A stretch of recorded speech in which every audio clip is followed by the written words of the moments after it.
I saw her in The Lunchbox, and some of you have seen her in Airlift. Her name is Nimrat Kaur. Let's welcome her in our program. How are you doing? Very good, Sashaji. Thank you so much. So nice of you to agree to give an interview in such a busy schedule of yours. Well, it was just something that I wouldn't have missed for anything. You know that. Now, you're filming in Vancouver. You've been here for quite some time. I have been here since March. Right. Physically. Yes. I feel like mentally I've been here for more than 5 years now. I don't even remember what Bombay is like. You know how it is that when you're away from home, you missed an entire season? Yes. I've skipped summer. You know, that sweltering, humid which is summer. good in a way. It's great, but I feel like physically I've just missed a part of my life that I'm so used to. I'm so used to cribbing about it. That everybody's sulking back home and they're like, why are you there? We don't want to hear about your great weather stories or, you know, how lovely Vancouver is anymore. Just like, come back. Experience the heat. So when you signed up for this, did you know that you will be away from home for such a long time? I didn't anticipate that I won't be able to go back. You know, I thought that I might get a week break or something like that, you know, because I need at least 8 clear days to be able to go back home. It's a 22-hour journey. That's true. From Bombay to here. You need a weekend to get here, you know? That's right. So all the other actors, you know, they fly off back to New York or LA or wherever they are. But you can't. So I have been a local. I have been living here since March now. And I'm loving it. Not to say that, you know, I love it a little too much. I'm scared that I'm not homesick now. And you know how it is, you get so displaced because I'm worried now that what will I do when I go back to Bombay? You're going to miss Vancouver. Oh, and how? And how? And how? Now, the filming of Wayward Pines, am I pronouncing it right? Wayward Pines. It's not Weird Pines. They're not weird. They're Because just we say Wayward. that on set all the time. It's way weird. I see. And so what is your role in that? Or can you talk about that? Of course I can. Yeah. Well, so I mean, to begin with, the show is a science fiction / thriller genre, and it takes place 2,000 odd years ahead of where we are today. And it's a very interesting scenario, which, you know how science fiction sometimes is a little scary because it is a remote possibility. That's right. So it kind of fits into that space for me when I first read it. Right. You know, when I first read the first episode of season 2, and I hadn't watched season 1 before. So it did strike me as something which is a strange possibility, you know, because of the world we live in and how we keep talking about how we are just depleting all our resources and how the world's coming to an end and the best is behind us and all of that. So it's a very interesting setup like that. So there's just one town that exists in the world now, outside of which there are these strange human mutant kind of creatures called the Abbeys. Oh, I see. Yeah, they're very frightening. Right. Not the actors, but you know, the creatures.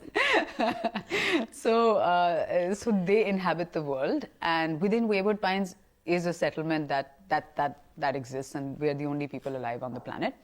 And we've made it all these we've made it some 2,000 years ahead of time. Via these cryogenic pods, I mean, which is literally like a metallic, you know, pod that we've been put to sleep in. And then you wake up. And then you wake up to this new world and stuff. So it's very complicated emotionally, and like the existential issues are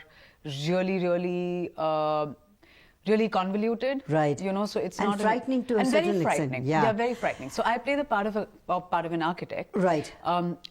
She was an architect in her life on Earth, as she knew it, and when she's like transported or whatever to this part of life now, I don't know how to be correct about saying this. Yeah. But now that life is over, and you know, we realize what her role was, you know, in the town, and what actually goes on, and you know, what's really beneath the surface. There's so much going on that doesn't meet the eye with every character. I think that's very exciting.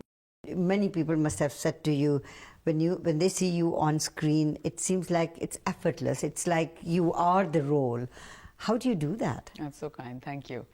Well, I think to begin with, my learnings have been very, very precious for me. You know, I've learned from some wonderful people, and I've only learned on the job. I didn't have the resources to study abroad.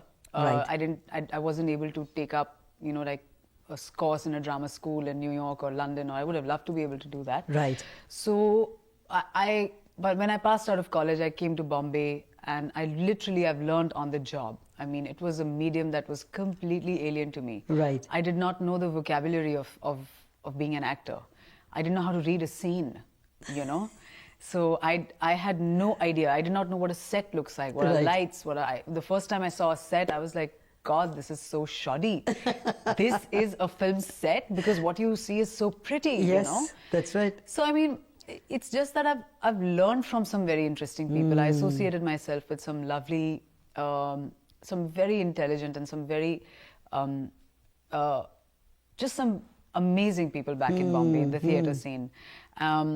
And then the lunchbox happened. And I think the idea is that what I feel is that you can't be someone else really. Right. Genuinely. I mean, unless it's a path that, requires you to play a serial killer or something bizarre or, obnoxious or something that, you can't possibly be in your real life. And then you have to portray that. You have to portray that. Yeah. But I feel like the palette, the canvas is really you. Yeah. The colors that you decide to put on it is what the part becomes. Isn't that beautifully said? Is it? Yeah. Oh, I just made it up. I'm glad it came out well. No. Because half the time, what I try to say and what it comes out as, they're not the same thing. No, that's fantastic that it's just a canvas and the colors that you put on it is what comes out. Is what the character becomes, So you said something fantastic that you hadn't learned this. But what I would like to do is take you back to your childhood and see how this evolved. But we'll take a short commercial break and get the program paid for.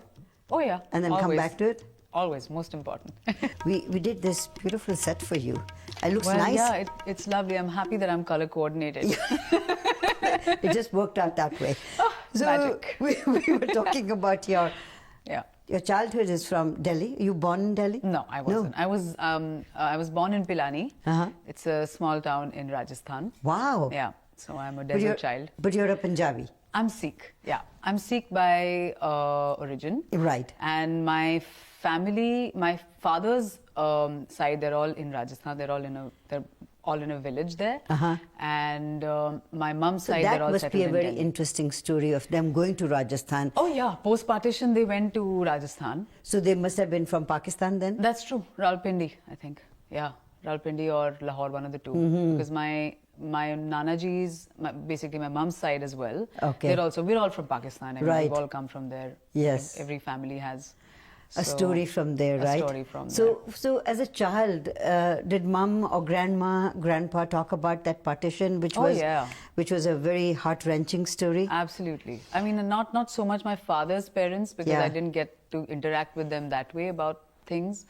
But my mum's father, he used to have some really drastic and very ghastly stories about that time, how they left everything and they just came to India, and how he had to, he had a sword, I believe, and he was just all of 17, and he's actually been in a situation where he had to protect the women of the house, and he had to really take some very drastic decisions at that time as a 17-year-old boy. I think that era probably has scarred so many people and has altered their way of thinking in life. But that part of life, I guess, gives a different character to a person too. Sure.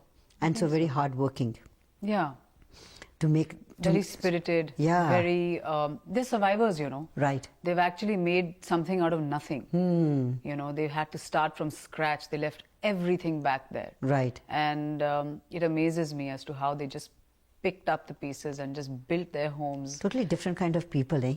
Something else, made of something else, yeah. So, born there, and then how did you move to Delhi? Oh, that's a long journey. Really? Well, yeah, because my father was in the army. So the life, I know it has been different every 2 or 3 years. New friends, new schools, new teachers, new everything. So yeah, after Pilani, we moved from place to place every 2 or 3 years until Kashmir. That was my father's last posting. And then we lost him there in 1994 when terrorism was just at its absolute worst. And Kashmir was just no place for anybody to be in. And then after that, we moved to Delhi. So with my mum and my younger sister, we moved to Delhi to live with my nana nani, my grandparents, my Yeah. mom's parents. Okay. And then on, we were in Noida. That's where we moved to. And then I moved to Bombay in 2004. So you just have a sister, a younger sister? Well, yeah, my younger sister. But yeah, it was just a very different life. Suddenly from the army, you know how the army environment is so sheltered. You're living in cantonments. It's so contained, and then suddenly you're thrown in the middle of a civilian lifestyle, which you don't really understand. Was it hard? It was hard. I'm sure Yeah. it was much harder for my mother. Yes. I was about 11 or 12 at that time. When it you was lost your very dad? difficult. Sorry, yes. Yeah. Hmm. So it was really very difficult, and you know, you realize as an adult when you keep growing older that you know, it's a part of your life that has colored you forever, and you know, you just realize that through the years. But I think that with the way we've been brought up, how my mother is, and you know, like we were talking just a while ago, that you know, I feel like the greatest life lessons are learned from the biggest tragedies that happened to you. Yeah, I think so. I think if you just take it in your stride and make something out of it, that's really what builds your personality, and you know, that's something that makes you appreciate the smaller, finer things in life. When people come up and tell you, you know, that we've seen you in a role, that you know you become the role. Yeah. It doesn't seem like that with some other people. How does that sort of? Some people are just born natural. Well, I think those are also choices. Yeah. I feel like you know, some actors are, you know, they have that flamboyance and they have that flair, you know, and they come on screen and there's a different kind of enigma about them, that their personality takes over, and you know, I feel like I keep myself very empty like that, you know. I feel like I'm not completely out there as a person. So my personality is I'm a little bit timid, you know. I'm not a very I'm not someone who's comfortable with my persona taking over. You know, so I feel like maybe that trickles into my choices in the way I would like to play something. Right. Unintentionally or not. Right. You know, I feel like that kind of comes in. So I really step back when I'm about to play something. Like, for instance, in Homeland, I play something that's politically as incorrect as it gets. Right. You know, she's a terrorist, sympathetic, an absolute badass girl. Like, you know, I don't know how else to say it, but you know, she's no one. Nobody's friend. No one's friend. She's not someone you'd want your kids to be around, even. You know. Right. So it was very strange for me to get into that space. I was like, you know, here I am. I'm the daughter of a martyr. I'm the daughter of an army officer. Yes. And I'm playing an anti-national, you know. But that's where acting comes in. That's where it comes in. Yes. So, I mean, you know, it's just so thrilling. It's a lot of fun. You just put your hand up and I saw a beautiful Urdu lyric. I mean, in Urdu font. I'm going to ask you about that, okay? So we'll take this saying on your hand. Yeah. What does it say? It says Zainab. Zainab. Zainab. So Zainab means a father's precious jewel, or a daughter that brings glory to the father's name. Isn't that beautiful? When did you get that done? This was about 3.5, 4 years ago now, I think. And what made you do that? Well, it was actually right after the Lunchbox premiered in Cannes. And I was very overwhelmed by what was going on. And I felt like, you know, there was a new chapter to my life that was about to open. You know, you kind of have a feeling that your life is taking a new turn. Yes. And my career and everything, you know, it was just culminating into something that has brought me here today. Right. You know, so I could feel it, and I was really overwhelmed by everything, and I just really felt like going back to Kashmir. I went back there in the summer that same year. Right. And it was just a closure of sorts that, you know, I just felt like it made a huge impact on me at that time. And I spent about a week or so there. I went trekking. I went, you know, I just spent time in the places that we'd spent our last times together as a family, my father, my sister, and my mom. Yeah, it was really a very, very profound experience. And when I came back, I just this was just something that happened. You just it came wanted to to me do and it. yeah. That's I just good. wanted to do it. Lunchbox was an amazing film. The main two characters never get to meet, but they talk to one another through letter writing, and as you mentioned, that film was very nicely made. It was a beautiful, on a canvas. It came across beautifully. How did you feel once it was finished? While you were doing it, did you feel it was going to be that big a hit? None of us knew. No, None of us, including Irfan, who had the most experience, from all of us. Ritesh Batra, it was his first film. He wrote and directed it. Nawaz was also kind of, he's done a lot of work, but I feel like none of us had an idea of what this film was, what the destiny of this film was going to be. It was special from the time I read it, yes. I knew that I had to be a part of the story. Okay. From the time that Ritesh gave me the script to read, and I said, you know what, I didn't know, I was the first person to come on board. I didn't know who was playing what, but I knew that I just had to play that part. Fantastic. Yeah, it's such a beautiful, it's like a Gabriel Garcia Marquez. Yeah. It's kind of like that magic realism that, that's right. It's just something, it's just too lovely, and you just want these things to happen to anybody and everybody. So I think it's one of those rare points and moments in your life when just the stars are aligned and you end up in a situation where everybody is making the same film. How sometimes why a film doesn't work well enough, or how it was great on the page, but it did not translate as well on screen, is because everybody is not making the same film. All of us, I think all our energies were in the right place, so we were all really blessed to be a part of it. So Bollywood must have come knocking on your door? Sure. I mean, from being a face, that people knew on TV because of commercials, and just like you're someone people have seen. Right. I was. It changed to being a face with a name. Right. So that's a transition that I hadn't experienced before. And yes, I was suddenly. I mean, I had people coming up to me with scripts and people wanting to work with me that I had wanted to work with. Right. So it was a really welcome change. It was a Would you be doing more Bollywood films? Oh yeah, absolutely. Yeah? Absolutely. And any in the pipeline? I know you did Airlift. How was that? Airlift was amazing. Yeah. It was a big hit. It's a huge hit. Yeah. It stands as the most successful Indian film in the year as of now. Right. It aired on Indian television actually yesterday as well. So, yeah, it's a great film. It's Akshay's most, I think, prolific work to date. And I feel like it's just it's a film again that we were all very blessed to be a part of. Passionate about, yes. Yeah, and it took a long time to film it. It took nearly a year to film it. It was a staggered schedule, but it all really paid off tremendously well for all of us. So when you finish doing work here and then go back, is there something waiting for you in India? Well, I haven't signed anything, but yes, there are a couple of things that are waiting, but I haven't taken it up yet. So I don't know if I will be working at home immediately, or will I take up something here. I kind of keep things open, Sushma ji. I don't really plan so much. Like, when Airlift was releasing, during our promotions, everybody would kind of ask me that how can you not have anything lined up already? I said, I really don't.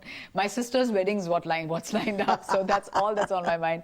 I finished Wayward Pines came to me during my sister's wedding. Wow. I was reading the script during Mehndi and Sangeet and like beauty parlor appointments and, conversations with like the catering people, and that's what was going on. Can you imagine? So it's all providence, I feel like. When you're meant to do something, it happens to you anyway. So yeah. As a Bollywood star, in olden days, people used to change their names. Become from Yusuf Khan to Dilip Kumar or something like that. Nimrat never changed her name. Left it as Nimrat Kaur. Nimrat the oddball. Considering I have a school certificate, a leaving certificate from a school I studied 5 years in the name of Simran. I was like, guys, hello, I've been here like 5 years. You have to get my name right. Yeah, but you know, it's a name I actually struggled with my name during my childhood. I used to find it so annoying. Why? I used to tell my mom and papa, you know, why couldn't you find me like an easier name, you know? I used to keep imagining names. I wanted to be Indrani. Oh, wow. I had all these dreams I used to keep imagining names, you know. Can you imagine? I didn't want my name. And then slowly the oddness of my name, like I used to keep studying why names are friendly, why they're not. My name doesn't end with a vowel. It doesn't end with like, it ends with a consonant. So Yes. it's so short and it's so like curt. Nimrat, like what does that even mean? So I used to find it, and I have to repeat my name at least 3 or 4 times. Doesn't matter where I am. Oh God! Well, I've made my peace with it, but it was a thought, but Yes. it was a thought that went as fast as it came. It came good. I'm glad you kept the name because it's a lovely name, and we want to see Nimrat in a lot of different places, a lot of different genres.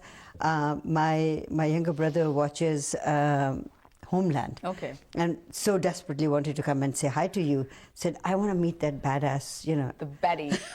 She's so mean. She's so mean. I hate you. I want to find out how she does it. Just tell him that's how she is in real life. He wouldn't believe it. Nimrat, thank you so much for taking time and talking to us. This has been great. We could sit here and talk about so many different things. And for days. Yeah, forever. Yeah, forever. Thanks a lot. Thank you so much.